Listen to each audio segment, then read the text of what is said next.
Hey! Hey guys, so we're here to review WWE Bragging Rights. It's a great name for a pay-per-view, isn't it? Oh, it's the best name I've ever heard for a pay-per-view. To think there were actually choices as to what you could call it, and they went for bragging rights. Well, as Teddy Long said, 'cause it's all about the bragging rights! And there was another classic promo by Teddy Long, I thought. No, this card, I wasn't excited about this card at all to start with. I thought this pay-per-view was going to be terrible, which often is an indication that actually it's going to be a little bit better. That's true, yeah.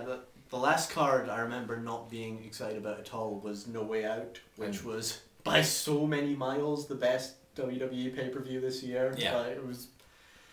Anyway, this wasn't brilliant, but I think it definitely exceeded expectations. It was actually... It was the best pay-per-view they've had in several months, I would say. Yeah, it was a goodish pay-per-view. It was good, but there was nothing. It was good and it was relatively consistent, but there was nothing that happened on it that made me go, that was amazing. That was a great match. Yeah, there was no greatness here.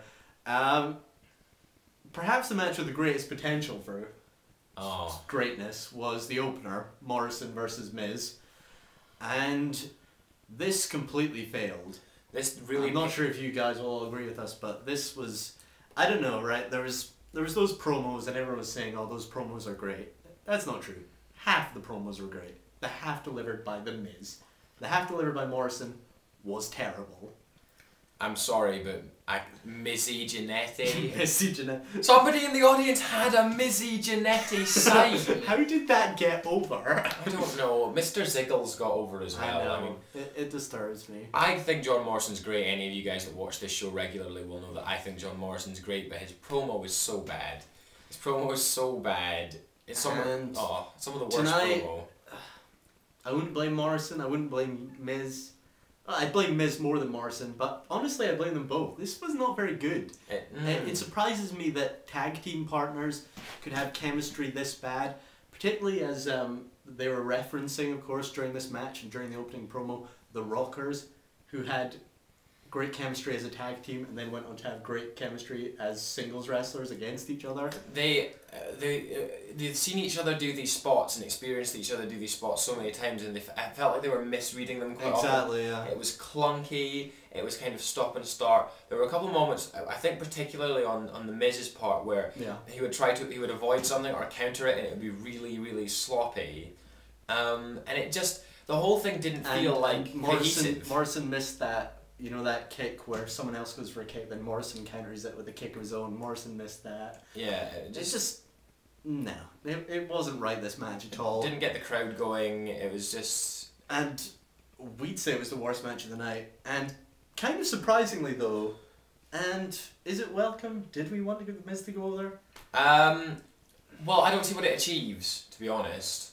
Is it just that we're going to have a further feud between these two? Or? What I thought was before this match, this was the match I think both of us were most certain about the outcome beforehand. We were both... I was saying before, I would have happily bet money on Morrison winning this match. In fact, I even said that I thought that the only reason The Miz had actually managed to get himself a singles title was to set this match up so that Morrison could bury him. Then, Bobby, you're the person who said that WrestleMania was going to be a really predictable pay-per-view, and you had predicted all the outcomes and got 2 out of 10. Well, okay. So sometimes my picking's not quite great. But you thought Morrison was going to win too. I did think Morrison was going to win.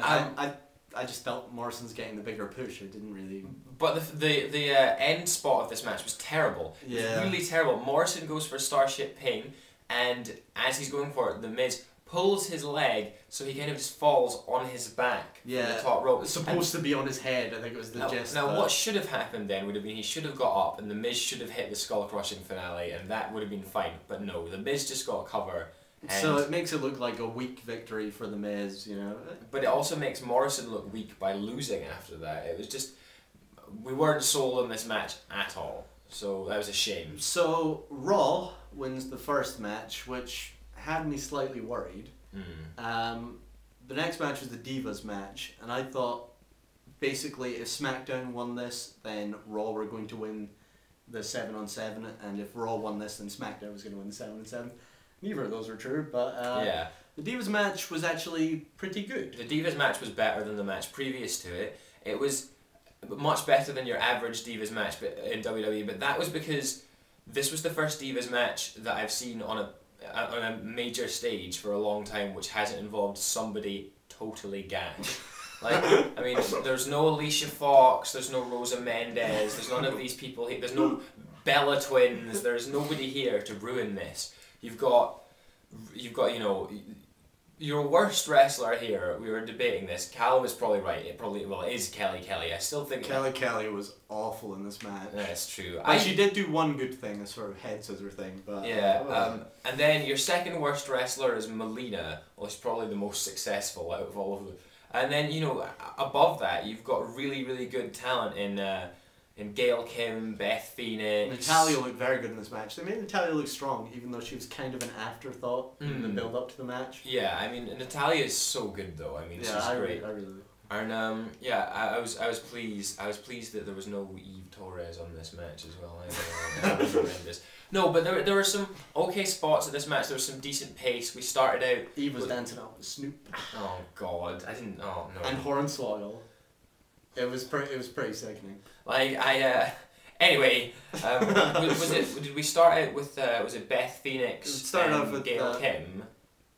Yeah, something like that, and then it was Natalya and someone good. It was a good match. There was a lot of good chemistry going on. For a Divas match, there was a lot of really nice pace because you've got, in particular, I would say Beth Phoenix, Natalya, and Gail Kim are much better at working at an actual decent wrestling pace than the other divas. Like when I watch women's wrestling, I want to feel like they can wrestle at the same pace, if not faster than their male counterparts. And one of the major problems with WWE is that there was a bit, was there not, where Kelly was trying to do a run up to something in this match, and it was the slowest running. Like, well, except for Finlay. I suppose, yeah, nobody runs as slow as Finlay. Like. Anyway, SmackDown win. The SmackDown win, and interestingly, Beth Phoenix picks up Melina, which was I like that because Beth Phoenix has been made to look ridiculously weak. Like they had her pushed so that she was going to be challenging Mickie James for a while, and then they just had Trish Stratus come back and beat her. Yeah, that is the second time they've had Trish Stratus come back and beat Beth Phoenix as well. I don't particularly get that, but so we're happy enough with that. Then we had SmackDown's main event.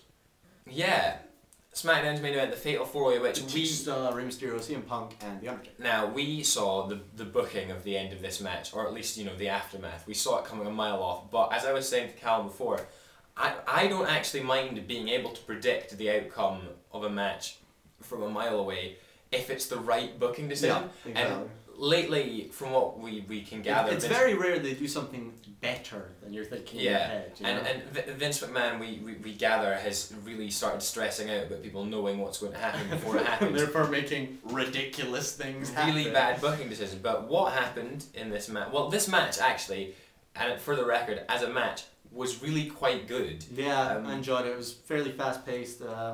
Rey Mysterio works really well in these sort of multi-way matches, just sort of picking up the scraps whenever... Yeah, because he just appears and does something really good and then fucks off again for a while. But Rey Mysterio was getting booed by the crowd because presumably the crowd was full of those idiots who are like, Rey Mysterio is for kids, and don't seem to get the fact that Rey Mysterio is a great wrestler. I know. He's not as good as he used to be, but... Yeah, but he's still great. He's amazing. And we liked, we thought CM Punk acted really well in this match. CM Punk always does. Unfortunately, there was that great bit where he did the high knee to the Undertaker, and then the Undertaker did the last ride. He was doing that face, and then the Undertaker did the last CM Punk was doing this face where he just looked like such an arrogant little fucker, and then the Undertaker just last rides him. But I think CM Punk, unfortunately, really did quite feel like an afterthought in this match. He was a total afterthought. I think... Well, because of the actual outcome in terms of victory of the match, Punk could still be in the title picture just now. That's true, actually, because Batista and Rey are presumably going to feud. But I really don't see Punk winning the title for some time, just the way he was treated in this match. So what happened was, how it all fell down was as we thought was going to happen. Batista was about to pin... Was it Punk or The Undertaker? Undertaker. I know. What was that all about? He was about to pin The Undertaker... And then Ray breaks up the count, as you would do. And tries to pin the Undertaker. Batista takes offense, and we all know it's coming. And then towards the end, Batista gets distracted because he quite viciously throws Ray out of the ring, and just to turn around and get tombstone and pinned. So the title is being kept on an injured man. I don't really see how that makes sense. We were hoping that this turn would happen, but it would result in Punk sneaking a victory. Or, something more interesting. I know. Or maybe just putting the title on Ray and having Batista be the heel in that. There's no way the Undertaker should retain, is basically the gist, because he can't go currently. Yeah.